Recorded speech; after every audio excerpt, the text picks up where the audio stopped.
Hello Electroheads! Today I am here at the 2021 London E-Prix for Formula E.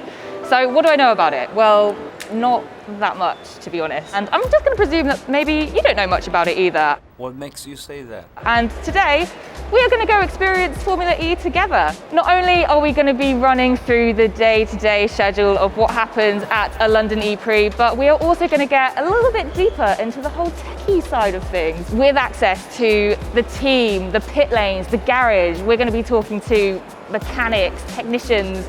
I'm even talking to the Global Motorsport Director of Nissan. Very cool stuff coming your way. So, join me on this journey of discovery.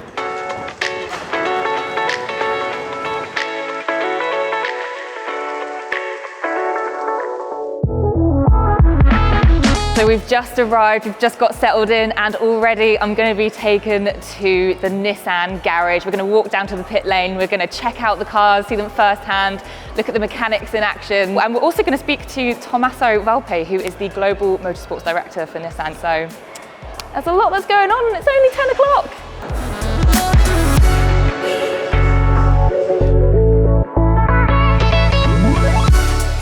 Shout out to Nissan and Shell for inviting me along for the ride. Let's meet the racing team. Now competing in their third championship, Nissan e.dams features a strong driver partnership with British driver Oliver Rowland and Formula E veteran and champion Sebastian Buemi. Right next to me we have Buemi's car, and as you can see it's got a green light on top of it at the moment. As you can imagine, these are full of electricity, so much so that if you touch it when it's not got a green light on, I think it could kill you. There's so much voltage going through it, so it does mean it's safe. I'm not going to touch it. That's for the racers and the technicians. And there's just some Porsche Taycan speeding around the track. What's going on? Right, stop getting distracted. It's time to talk to some industry leaders and find out what big plans Nissan and Shell have working together. The reason why we are here is because it's a perfect platform to promote our expertise in electrification. As a corporation, we are committed to have our portfolio electrified by 2030 in the key markets. And overall, we are committed to be carbon neutral by 2050. So Formula E presents a perfect platform to promote this in the motorsport context. They are committed to, obviously, electrification, the technology in the cars, but also to sustainability. Shell and Nissan's involvement in Formula E is not only driving innovation on track, but advancing the next generation of cars on our roads. Shell has been playing a crucial role in testing R&D on track with Nissan e.dams to develop optimized e-fluid technology that maximizes a car's powertrain performance. Here's the expert Chris from Shell to tell us a little bit more. Now, essentially, an e-transmission fluid is a typical transmission fluid for lubrication purposes. So that means it protects the components like gears and bearings from wear, lowers friction for higher efficiency. But the E part of the e-transmission fluid is actually the new thing compared to conventional lubricant technologies, because it means that this lubrication is designed to also be compatible with high voltage components, if you think, for example, of the electric motor. Now, our Shell Technology Center in Hamburg is part of our Shell's global research network with around 250 scientists and employees. And within our global network, this technology center in Hamburg is focusing on mobility of the future, researching, developing lower emission products. So it is very important to see how these products behave under these severe conditions on the racetrack, and then translate these results into serious development. Shell say they are committed to producing cleaner energy solutions, and with every race, every new set of data taken takes them a step closer. This weekend is a double-header race apparently, so they've got a race on the Saturday and the Sunday. Today they are kicking things off with the qualifying, as you do with any E-Prix, and they've had a couple of laps already just to test the cars and see if they need to make any tweaks. To kick things off with the qualifying round, there are 4 groups of 6 drivers, so there are 24 drivers split into 4. They all race to get the fastest time. They have 6 minutes to see who can get the fastest lap. The top 6 then go into the Super Pole to see who can get the fastest lap and to get that front position for the race.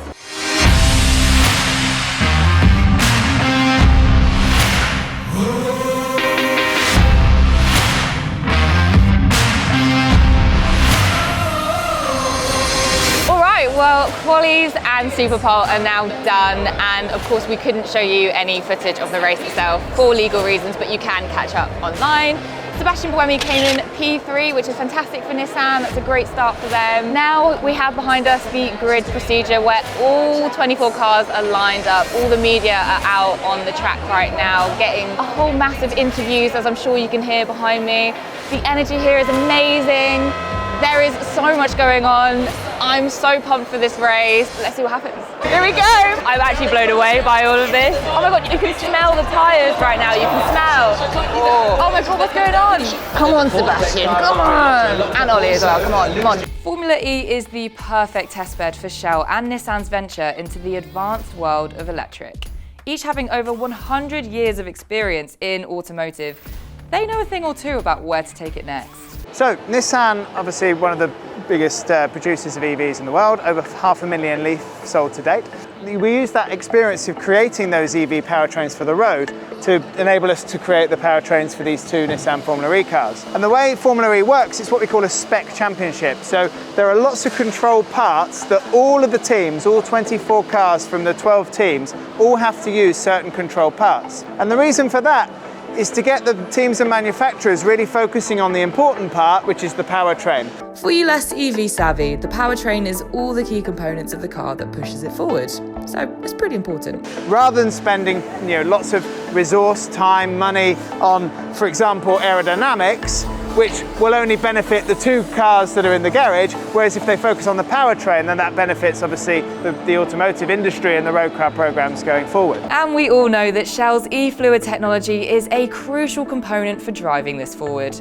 Efficiency and energy management are key factors for the cars. Let's take a closer look at them. So the control parts that are standard are all the bodywork and aerodynamics. These are standard parts. The carbon fibre chassis through the middle of the car there. The front suspension and brakes are a spec part. The 18-inch Michelin all-weather tyres, so they're a bit bigger than your normal single-seater racing tyre on 18-inch wheels, but critically they're grooved, which means they can be used in wet and dry conditions. We don't change tyres if it rains.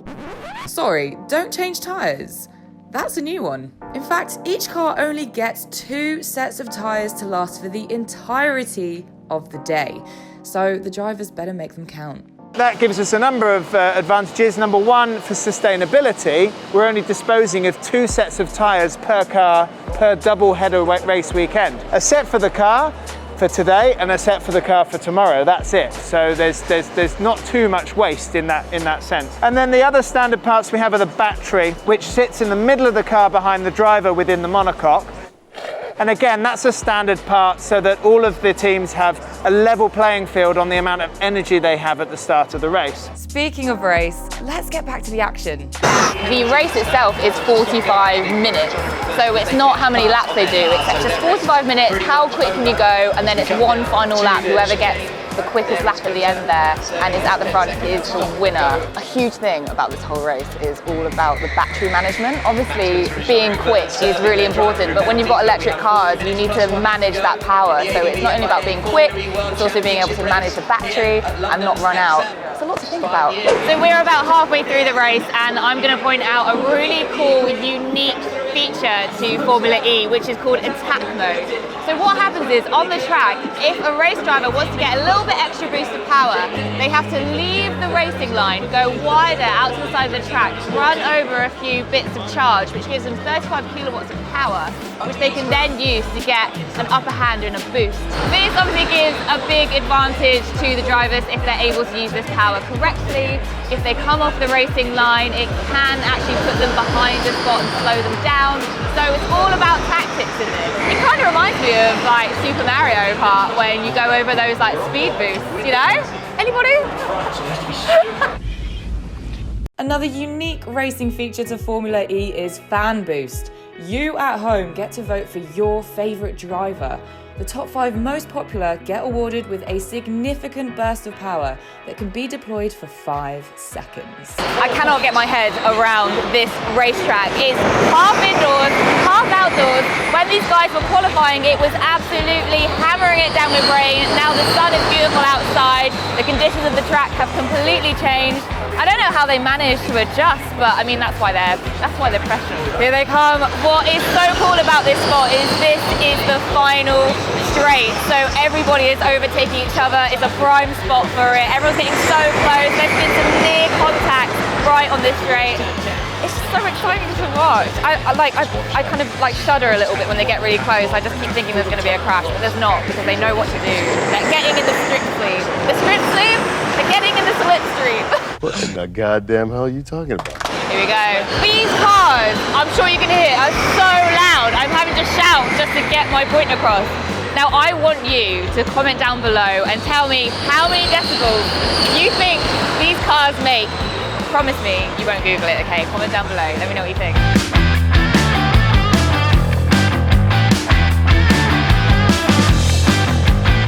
Right, well, the race is over. The celebrations have happened. What a day. It has flown by in a heartbeat, and I have to say I've had such an incredible time. Thank you so much, Shell and Nissan, for inviting me along. I hope you guys enjoyed it at home. I mean, we got to see the height of tech today. You have to remember that these cars, I mean, it all seems like it's fun in games, but it's actually influencing the next generation of electric cars on our roads. Make sure to jump over to our Instagram because we have covered the whole day there. We are at Electroheads. Nissan, I will be watching you guys for the final race in Berlin. Thank you so much for watching, everyone. I'll see you soon.